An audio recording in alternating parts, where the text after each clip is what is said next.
Senator John Thune excoriated the Biden administration over the continued surge of migrants at the southern border. Data from CBP revealed that Border Patrol had over 2 million encounters with migrants at the southern border in fiscal year 2022, a historic high. Thune said on the Senate floor Tuesday, quote, "The Biden administration has been characterized by record-breaking waves of illegal immigration. Border security has been a hot-button issue as midterms approach, and Republican governors have sent a large number of undocumented immigrants to Democrat-run cities." Last Friday, President Biden said the following during a speech, and I quote, "And we have a process in place to manage migrants at the border. We're working to make sure it's safe and orderly and humane," end quote. Safe and orderly and humane. Well, I have to ask, has the president visited the border lately? Well, that's right, he hasn't. In fact, other than a drive-by by the border when he was a candidate for vice president, and by drive-by, I mean his motorcade literally drove by, the president has never visited the border. Never. Although I have to say, even reading the news should be enough to make it clear to the president the situation at the border is neither safe, nor orderly, nor humane.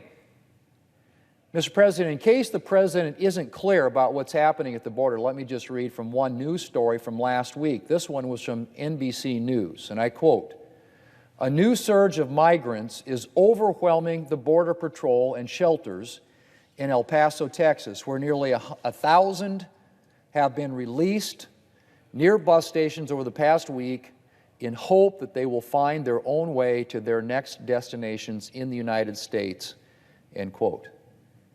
Here's the title of another grim news article from last week, and I quote, "Texas border town requests refrigerators to store migrant bodies after drownings overwhelm mortuaries," end quote. Texas border town requests refrigerators to store migrant bodies after drownings overwhelm mortuaries. And yet another news outlet reported, and I quote again, "El Paso County Sheriff sounds alarm over Border Patrol overwhelmed due to migrants," end quote. That article goes on to say, and I quote again, Sheriff Richard Wiles stated Thursday, "This incident raises a law enforcement concern because Border Patrol is so overwhelmed, undocumented immigrants may be released into communities with minimal or no screening," end quote. Mr. President, does any of this make the situation at the border sound safe or orderly or humane? I don't think so. Mr. President, the Biden administration has been characterized by record-breaking waves of illegal immigration across our southern border, and I mean record-breaking, quite literally. In fiscal year 2021, U.S. Customs and Border Protection apprehended more than 1.7 million individuals attempting to cross our southern border illegally, the highest number of apprehensions ever recorded. And as for fiscal year 2022, well, we exceeded last year's record-breaking number of apprehensions in June. The final count of apprehensions for fiscal year 2022 will be well over 2 million. And Mr. President, those numbers only count migrants who were actually apprehended. CBS News reports that there were, quote, "an estimated 660,000 successful unlawful border entries that did not end in an arrest in fiscal year 2021, according to unpublished Department of Homeland Security figures," end quote. 660,000. Now, Mr. President, I don't have to tell anyone, except maybe congressional Democrats in the White House, that these kinds of numbers have resulted in scenes of near chaos at the southern border. Shelters have been overwhelmed. Border facilities have been overwhelmed. The Border Patrol has been overwhelmed. Who can forget the scene of 10,000 migrants camped under the bridge in Del Rio, Texas last September? And just in case anyone is thinking things at the border have substantially calmed down, here's yet another headline from this month, this one from the Dallas Morning News, and I quote, "Overcrowded processing center has Border Patrol releasing more migrants on El Paso streets. Migrants are being released from facility filled at 3 times its capacity," end quote. That from the Dallas Morning News. 3 times its capacity. Mr. President, over the past few months, the governors of Texas and Arizona have been sending some illegal immigrants to places like New York City and Washington, D.C. And there has been a predictable outcry. But what is so striking about this situation is how upset these places seem to have become when dealing with just a tiny fraction of the situation that border communities and border states have to deal with on a daily basis. Washington, D.C. declared a state of emergency.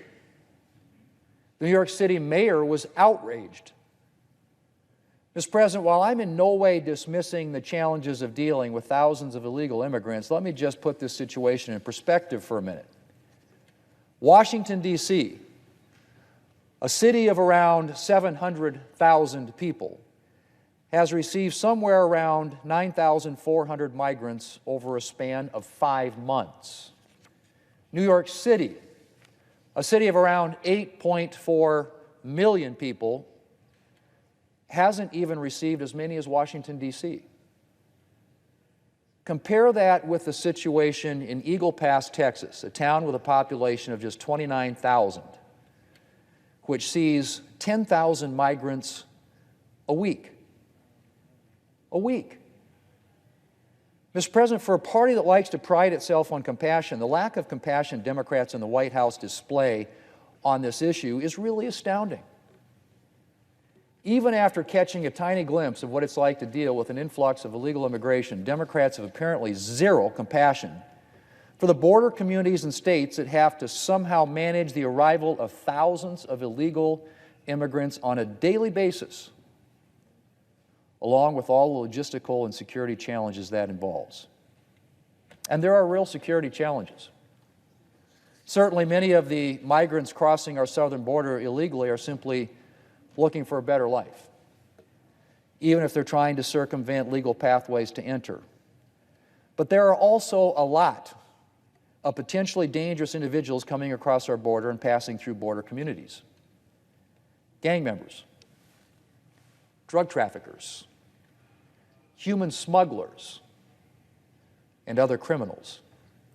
In one recent week, Border Patrol agents in the Rio Grande Valley sector along the southern border arrested 21 gang members, 2 sex offenders, and 3 migrants with prior convictions for various crimes. And the White House and Democrats don't just display a lack of compassion for border communities, they also display a real lack of compassion for the individuals attempting to enter our country illegally. There is nothing compassionate about an immigration policy that encourages individuals to come here illegally with all of the risks that that entails. Mr. President, earlier I mentioned a border town that was seeking increased morgue facilities because it was dealing with the bodies of so many individuals who had drowned while attempting to enter this country. Deaths at the southern border have surged under the Biden administration, undoubtedly because the administration's lax immigration policies and obvious lack of concern about securing the border have encouraged individuals to attempt to come here illegally. According to Department of Homeland Security numbers that have been reported, 748 migrants have died at our southern border so far this fiscal year. That's a lot of lives lost, Mr. President. A lot of lives. Mr. President, one illegal immigrant speaking to a news outlet this month said of the border, and I quote, "It's open, not closed. The border is open. Everybody believes that the border is open. It's open because we enter, we come in free, no problem," end quote. That is the message that President Biden's immigration policies have conveyed. And the longer that he continues with his de facto open border policies, the more individuals are going to be encouraged to attempt the dangerous journey across our southern border. Mr. President, the massive spending package, the so-called Inflation Reduction Act, the Democrats shoved through the Senate last month contained hundreds of billions for Democrats' Green New Deal priorities, like tax credits for wealthy Americans to buy electric cars, and more than $80 billion for environmental justice priorities. There was also, of course, an $80 billion funding infusion for the IRS, a majority of it allocated for more IRS audits and increased enforcement, including the hiring of additional IRS agents. Nowhere in that bill were there any resources for addressing the crisis that has been raging for more than a year now at our southern border. During debate on the bill, Republicans gave Democrats 5 opportunities to vote for amendments aimed at providing resources to secure the border. Democrats rejected all of them. Apparently, Democrats are willing to spend a lot of time and effort and government money on their Green New Deal and finding new ways to collect taxpayer dollars to help fund their big government spending plans. But when it comes to protecting Americans and ensuring a humane situation at our southern border, Democrats just can't be bothered. I heard the Democrat whip down here just now talking about this just needs to be comprehensive immigration, a bipartisan approach to this, and blaming Republicans for them not being able to do anything to address this issue. And I just have to say, Mr. President, that one, the Democrats control all of government in Washington. They have the House, the Senate, and the White House. And to my knowledge, they have not attempted to bring an immigration reform to the floor of the United States, an immigration bill to the floor of the United States Senate. And furthermore, the President reversed all of the policies from the previous administration that affected the border when he took office. And now we've got a situation at our southern border that's just nothing short of appalling. And if the President really had any interest in making the process at the border, quote, safe, orderly, and humane, as he said the other day, he'd be making securing our southern border a priority. And it's not. And unfortunately, given his record so far, I think it's more likely that we'll see the scenes of chaos and human suffering continue. Mr. President, I yield the floor.